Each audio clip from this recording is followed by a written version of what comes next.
Hey there, Gooners. Arsenal is flying, leading the Premier League with the best defence in Europe and a team that looks increasingly unbeatable. The victory over Fulham cemented something that many are already beginning to admit. This Arsenal team isn't just good. They could be the best in Europe right now. The question everyone's asking now is simple. Can anyone stop Arsenal? Today we'll see what the English media is saying about the Gunners' incredible form. The praise, the comparisons to legendary defences, and even the doubts about who can challenge this team. So subscribe to the channel and join me, because what they're saying fills any Arsenal fan with pride. It feels to me like Arsenal are more equipped, especially than my team, Liverpool, to win the Premier League this season the way it's going. And defensively, they are just so strong. We're tracking Arsenal this season against some of the best numbers that we've ever seen defensively in the Premier League. And this is not a slight on Arsenal, is it? Or Mikel Arteta. This is a serious superpower. Yeah, no, I think it should be seen as a compliment, because it's not all they do. For me, Mikel was... They need to win something. For something, of course they do. But for me, as a coach watching on, the time he's had there, he's built almost a complete machine. The culture and how humble they are, how they work back. They don't carry anybody ever. They're unbelievable at pressing high. The two centre-backs and the goalkeeper are unbelievable at keeping clean sheets. They're unbelievable at defending set pieces, unbelievable at attacking set pieces. If you go there and you try and play them, they can play you off the park. So I think Mikel he's took bits of Pep.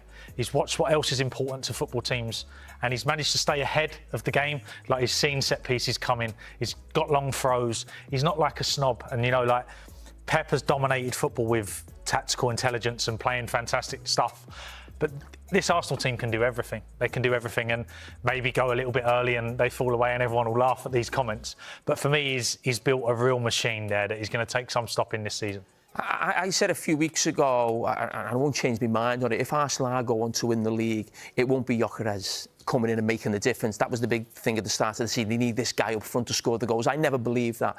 They will win the league by the back four, mainly the two centre-backs, the goalkeeper, and maybe Declan Rice in front.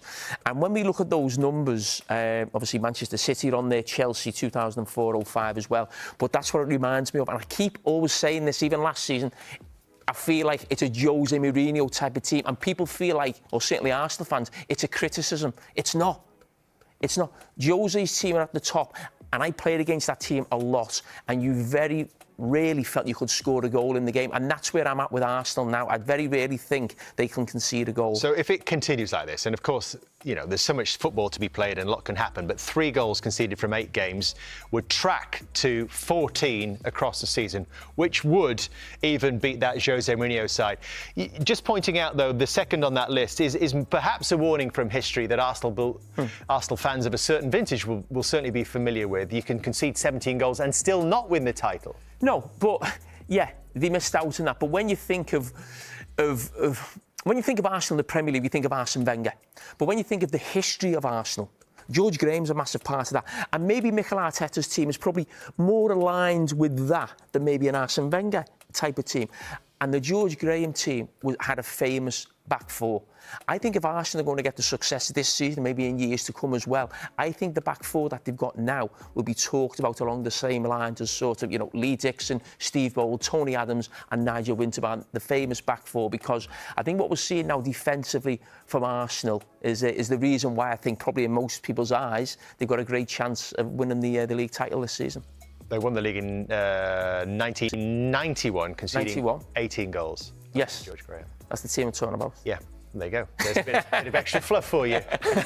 And the back four that he's talking about now, when you've got Calafiori, I think a lot of people were thinking maybe Lewis Skelly will continue in that position with Jurgen Timber. Is this a sort of modern trend that maybe Pep Guardiola started with 4 players who could perhaps play at centre-half across your back four? Yeah, no, I think so. I think size is important. I think you see a lot of teams now, and set pieces, long throw-ins, direct play. There's a lot to be said for size. I think the main thing for Arsenal, I think they've fallen short the last few years on a lack of depth. I think they would have won the league 2 years ago. I think, was it Gabriel or Saliba got injured and they had to replace him with Rob Holding, I think, for the running. And I think it was Kivior last season as well at times, or the year before. You know, so like, I think, and they addressed that this summer, and it may bring them some problems with team selection, but you always felt if Saka was out, there was going to be a big drop-off. If Odegaard was out, there was going to be a big drop-off. If Gabriel or Saliba was out. Whereas now, you feel like Saka's out, Madueke will come in. Odegaard's out, Eze will play. So they've just seemed to have covered all bases this year, and I think they'll be the team to beat. I think they'll push everyone very, very hard this year. Sorry, Dave, it wasn't Pep Guardiola who started off playing four centre-backs. It was Gerard Houllier in 2001. Marcus Babbles. From Kane to Erling Haaland, he scores 2 as Manchester City beat Everton 2-0. But Pep Guardiola said it's time for others to score too, if possible. Well, he was asked about this, and I don't think it's a scoring so much, but Haaland, okay, Manchester City players have scored 15 goals this season, right? There's 2 own goals 17 on top of that. Yeah, sorry. Yeah. Right? Haaland has scored 11 of them. Yeah. In the Champions League, they've scored 4. Haaland has scored 3 of them. Yeah. Guardiola says, look, they're still creating chances and stuff. I'm not sure, though, that they are to that degree. I think they are very Haaland-focused. There is an alibi there. Obviously, De Bruyne is gone. Some of the creative players, Ryan Cherky's been injured, came back. Bernardo Silva's kind of been in and out. Foden is still up and down. I think once they master that, then they're going to have more creative patterns of play. And then I think other people will get good shots. But right now, it's all Haaland. And Haaland scored twice. And he also squandered. He should have scored 4. He should have scored 4. Easily. I don't know what we're seeing. Jules, we're not done because we have more. Yes. Arsenal stay top of the Premier League as Leandro Trossard's scuffed shot gives them a 1-0 win away to Fulham. Jules, as I see it, Arsenal were extremely lucky with a goal, but they also deserved the 3 points because sometimes more than one thing can be true. Yeah, absolutely. And it was a tough game against a team that hardly attacks, to be fair, like Fulham, even at home. But I think I thought they managed the game well. Yeah, they got a bit lucky on that goal, but there's other chances that they should have taken that they didn't. But, you know, I think this team is moving in the right direction for sure. They're so solid. They're the best defense by far, not just in England, but in Europe too. They're so solid. They don't give anything away to the opposition. And I thought that was very impressive in that sense.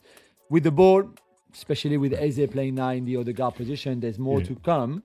But yeah, I thought it was good. I don't like Eze in that. I like Eze a lot. I don't like Eze in that position. I'd love it if there was a way to try and Ranieri there. Yeah. But Odegaard is missed. Chelsea scored 3 after the break to win away at Nottingham Forest. Enzo Maresca needed to switch it up at halftime though. Yeah, this is the same crap as before. You got players missing and your B team is not good. And look, he tried Andre Santos behind João Pedro. That was a bit of a disaster. I'm not saying That's not his position though. Well, dude, somebody's got to play there. Yeah, and it looked better when Park Yu of all people came to on. be fair, he was At least good. Yu makes the runs. I don't think he was good. I think he was just making the runs. No, I think he That's what brought João Pedro something. needed. There's no Enzo Fernandez. There's no Cole Palmer. Defensively, all over the shop. And by the way, people can pick on Achampong and Chalobah. It's not just them. It's these fullbacks around them. Malo Gusto and Reece James. Not a good game. We did have a Romeo Lavia sighting. So True, I guess but when that's a Caicedo thing. came on, you saw the difference. You know, they can't play without Caicedo. Sticking with Nottingham Forest, Ange Postecoglou is out. Out of a job really? after just 39 days. Mr. Marinakis has seen enough, Jules. Enough. 20 minutes after that defeat, 39 words, statement from Nottingham Forest for 39 days in charge of disastrous, to be fair, tenure of Ange Postecoglou. No wins in 8. The quickest manager sacking in history of the Premier League or something like that. I know they had chances and I know they played decently in the first half. For me, it was because Chelsea were abject because of what you just explained in the previous answer. It was just not good enough. The players were not on board with Postecoglou. He wanted to change things too quickly. He was not smart enough. His communication was dreadful again. And it's the same mistakes, being poor on set pieces. He's got a disdain for set piece. He doesn't want to work on set pieces. This is not good enough. His teams are the teams that concede the most goals on the return after the break for a reason, because he can't motivate the players enough after the break. I don't know. There's so many things that we're pointing out that this was inevitable for me. Obvious question. Did you need this game to learn this about Ange? No, if you were going to sack him at the start of the break. Yeah, you're right. Absolutely. And I think Sean Dyche is coming, which I think should be fair. Or not. Aston Villa come from behind to win 2-1 away to Tottenham Hotspur. Jules, time to praise Unai Emery's genius or find fault with Spurs? I would say neither, Gav. I don't think there was anything genius in what Unai Emery did. He scored 2 goals from a 0.3 xG. They were. Come on, you've seen Matty Cash hit those passes. I You've know, seen but- Luca Dean juggle like I don't know how he died. Like, was it intentional? I don't know. The first control, yeah, but his second touch, The first like, control, yeah, but first control difficult and special. Yeah, The special. second one, the way it just bounces off his foot, I was like, yeah, maybe that. if one. Messi I just does think- that, I buy know, it. Or I agree, Neymar. I agree. But still, I mean, look at him, Paris born and bred, so obviously very special human being. I thought this was a poor game from start to finish. Really, I thought it was poor from Spurs. Being at home, which is not new. We saw that against Wolves, we saw that against Bournemouth. They clearly have problems at home. We go back to what we've said before. When they have the ball, a lot of it, they don't really know what to do. Xavi Simons was not good. If Kudus doesn't do something, and I know he crosses the ball on the first goal, but this is difficult for them. And despite the changes that Thomas Frank made, there was not really any difference. And in the end, to be fair, I think a draw is probably a fair result more than the Villa win. Yeah, Matisse Tell, I don't understand Matisse Tell ahead of Colomwani. I'm going to assume they're all Colomwani born. hasn't- I'm but sure he's they're both. called- Are they both Paris born and bred? Both Paris born and bred, There you of go. course. So Very you're special human different to being. them? Yeah, absolutely. But at least Ted scored before the international break, then scored with the under 21s during the break. Colomwani's what? Did No, the no, but then PlayStation? You saw Colomwani coming on. Yeah, Exactly. But I think you're loading a lot of pressure on Xavi Simons, which he clearly doesn't seem to be ready for, because there's nobody in midfield right now, with the injured players, of course, who has any kind of personality coupled with technical ability, right? Well, Bentancur Bentancur has. a little bit, but he's Yeah. not. He wants to be the leader, but he's not. So maybe Bergval has to play, but then I don't like Bergval. So But you need when you play at home, you need a 10 in that role. You can't have a runner like Bergval or Pape Matar. You need somebody with creativity, good especially technique. when your wingers are all runners. Well, yeah, but like, I mean, Kudus is not a runner, but if Kudus doesn't really do anything, you need that, which worked against Leeds away, didn't work in this game, but it's I think it's a warning sign a little bit for Spurs and for Thomas Frank. Graham Potter has been confirmed as the new Sweden manager. Gav is going back to his roots. Yes, obviously before that. Graham Potter is actually the weird English football type that actually went to university and whatever. I think he coached the university team in Hull or whatever. But Or Stoke or something like that. in football, actually, he went to Östersunds when they were in like the 3rd or 4th division. It's not a fully romantic story because it was a guy putting money into the team. Yeah. But he still. revolutionized them, put him on the map, and took off from there. Now he's going back to Sweden.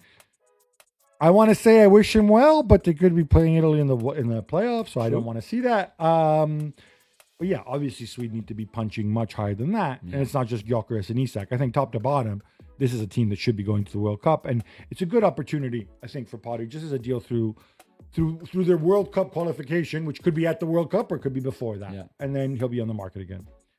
What's up between Crystal Palace and Bournemouth, Jules? Boom, boom, boom. Mateta's in the room as he bags a hat-trick. But then he misses the chance to deliver 4-3 win. I felt bad for Also, him. how about that Eli Krupi? Yeah, Eli Krupi Jr., who's 19 years old and scored a brace. The Eli second Krupi youngest. Jr.? His dad was called the same, and why? His dad was a really good player. But for Eli, This guy's better. I mean, yeah, but he Okay. was good when he was 16, 17. He played in Ligue 1 and in Ligue 2 when he was 17. He was amazing in the championship last year. Obviously, Bournemouth owned Lorient, so it was easy for them to get him. I think he had to wait for his time to start in the Premier League, and he played a little bit, but that was his first start. And then he was outstanding. I thought he's so good technically. I can't wait to see how far he can go because it's very early, obviously, and things All like this that. Krupi chat means that you avoid mentioning the miss from France's I felt for Olympic him. center forward. So what a week, first of all, for Jean-Philippe Mateta. Scoring for France on his first start on Monday night. Then this hat-trick. He's second in the Premier League in his career. Really good. I mean, the first goal is what you expect from the first 2 goals, then the penalty. But then maybe the easiest is the one that he should have scored at the end. And I felt bad for him because I think he tries too hard and eats too strongly and he doesn't need to. And yeah, they would have won. Gunners, just look at what's happening in the Premier League. It's impossible to ignore. Manchester City still rely far too much on Haaland. 11 of their 15 goals have his name on them. It's incredible, but it makes the team predictable. De Bruyne injured, Bernardo and Foden inconsistent. Grealish out of form. When Haaland doesn't deliver, City loses their way. Now for us, the difference is clear. Arsenal don't depend on a single star. We are a collective, a finely tuned, solid machine that wins even when we don't play our best. Trossard's goal against Fulham. Was it lucky? Perhaps, but luck also favours those who run, who keep going until the end. And the truth is, we deserved all 3 points because we controlled the game, maintained consistency, and showed maturity. Defensively, we are the best team in Europe. And it's not just me saying it, the entire media is talking about it. Gabriel, Saliba, Rice, Zubimendi.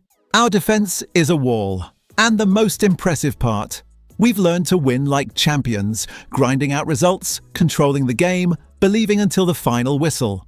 Arteta has built a true machine, an impeccable back four, a midfield that presses and organises, an attack that takes advantage of any opportunity. Nowadays, if someone gets injured, there's no collapse. The squad has depth, flexibility and discipline. It's a collective that plays like a Swiss watch.